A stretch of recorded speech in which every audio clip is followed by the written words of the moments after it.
Hello guys, and welcome back to another video on how to apply for the Korean government scholarship program. And today's video is about how to choose your university. I have other videos talking about the other part of the application, so if you haven't seen them yet, go ahead and check them and make sure you subscribe to get notified whenever I upload the new videos. So the first thing you might want to do is check in the ranking of the university you're trying to apply to. And there are certain websites you could use for that, and one of them is this one.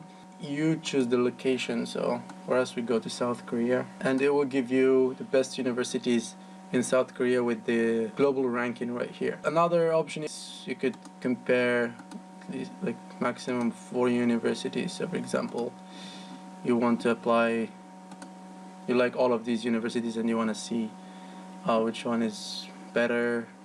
Anyway, this one only gives you like very superficial comparison. So yeah, like location, global ranking, blah blah blah, size, age.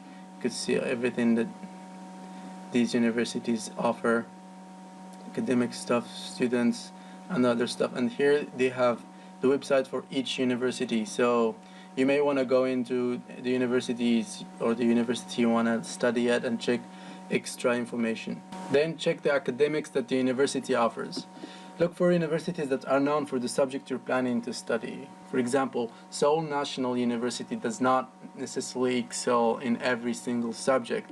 There might be other universities that are better than SNU in certain subjects. Some universities might not rank high in overall evaluation but excel in a certain subject. You can go online and check your subject and see the universities that are known for it. For example, study in engineering in South Korea, and you will get a number of websites talking about, like this one for example, the top institutions offering your subject. And you always need to check if the university you're checking is participating in the KGSP program or not, because not every single university is in the list. Next thing you might want to check is your qualifications versus the university's requirement. This is important. So you gotta check the GPA, experience. Some universities require certain GPA and a certain amount of experience related to the field of your study. And then you check the language proficiency. Some universities require TOEFL or IELTS or TOPIK scores. You have to check that as well. And check the major. Some of you guys want to change the major, and some universities talk about how you could do this one and certain requirements for it. And also you check the degree, because some universities might have your degree in the undergraduate school but not in the graduate, or in master's but not in PhD, or vice versa. So you have to pay attention to these details while you're applying.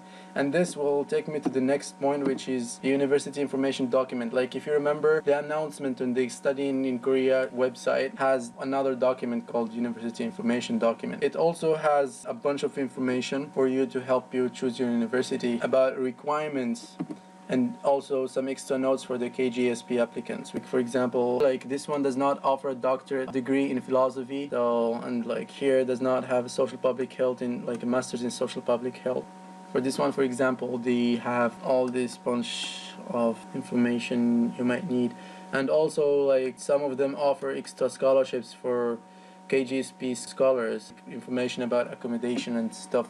You might want to check this before applying to the university. Next thing you might want to check is the language of instruction, and this is important. Some universities have courses taught in 100% Korean. Some of them might have a certain percentage in Korean and another percentage in English, whereas others might have it all in English, which is very rare. So the case here is this one. If your subject is taught in 100% Korean, that might be a little bit harsh for you, unless you speak really good Korean. I say really good Korean because you guys have to distinguish between the Korean you hear in TV, in drama, or whatever, and the Korean you will be exposed to in the classroom, because that's a sophisticated Korean, that's an academic Korean. So you will have to be ready for this. In other words, you will have to study really hard during your language year. And this is usually concerning master's degree, since PhD students will mainly be doing research, which is most of the time in English. Next is location. Yeah, check whether the university is within a big city, in a small city, or in the countryside. So if you're someone who grew up in a big city and you don't know how to adapt in a countryside, for example, or you might find it hard to live somewhere totally different, then make sure that the university or universities you choose are located in big cities, and vice versa. And some of you might have health issues if they live on the coast, or if they live in a very cold or high area or whatever. This is more or less a personal choice. Next, you check the campus and dorms facilities. Some of you guys might be athletes and you need fields for you to practice your favorite sports or whatever. You could also check all of that, if the university has them or not. And also for the dorms facilities, you may or may not like the food here. A lot of KGSP scholars in this university cook almost every day. Maybe you also want to cook if you're picky about your food, so you check if the dorms have a kitchen or not. In the first year, you are not allowed to live outside. Alright, finally, quick tip for the embassy track applicants. So for you, you have 3 choices for university. It's good to manage your choices. So I would suggest that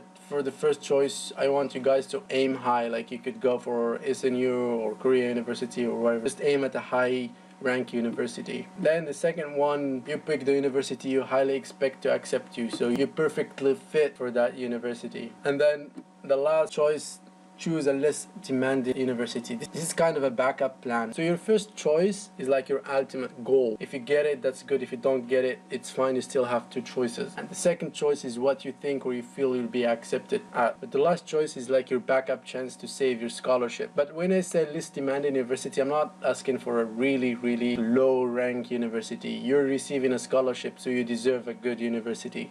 It's just like less demanding, which means it's still a good university, but you feel like kind of like 99% you'll be selected or 100% you'll be selected. Just remember that the most important thing is contacting your universities for inquiries. So yeah, that's it guys. I hope that helped you somehow to make your choice concerning choosing a university. Again, if you have not watched the other videos yet, go ahead and check them before the application deadline. I wish you guys good luck and I hope these videos are helping you somehow. Until I upload the next video, make sure you subscribe. Let me know your questions in the comment section below. I'll be happy to answer them as soon as I can. Thank you very much guys and see you soon.